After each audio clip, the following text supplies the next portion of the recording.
টানা এক সপ্তাহ তেঁতুলের বীজ খেলে কি হয়?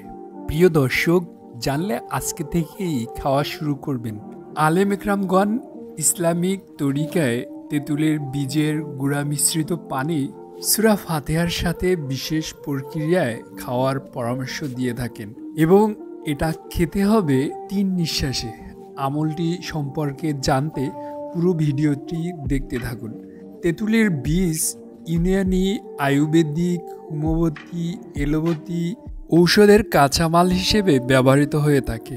এটি এমন একটি বীজ যেটি সকল ঔষধ তৈরির কাঁচামাল হিসেবে ব্যবহৃত হচ্ছে।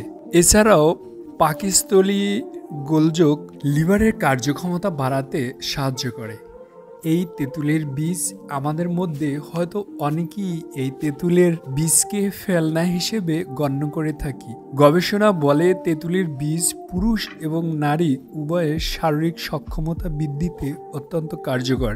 মেডিকেল সায়েন্স দ্বারা প্রমাণিত।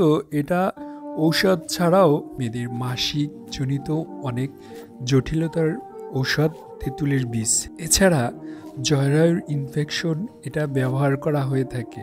সেই ক্ষেত্রে মেয়েদের শরীরে সীমাবদ্ধ ডিম্বাণুর সংখ্যা বাড়াতে অনেক সাহায্য করে এই তেঁতুলের বীজ।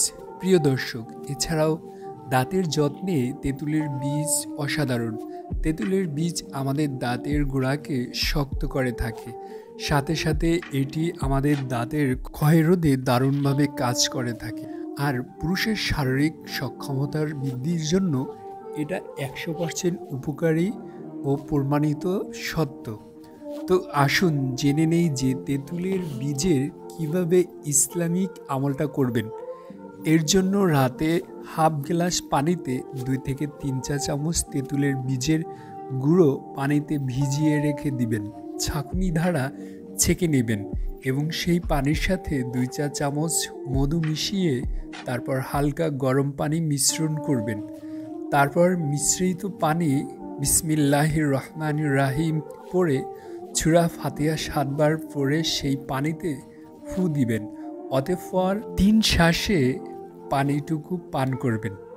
অতঃপর ওই দিন সকালেই তার পরের দিনের জন্য আরও 2 থেকে 3 চা চামচ তেঁতুলের গুঁড়া ভিজিয়ে রাখবেন পানিতে এবং ধারাবাহিকভাবে পান করবেন।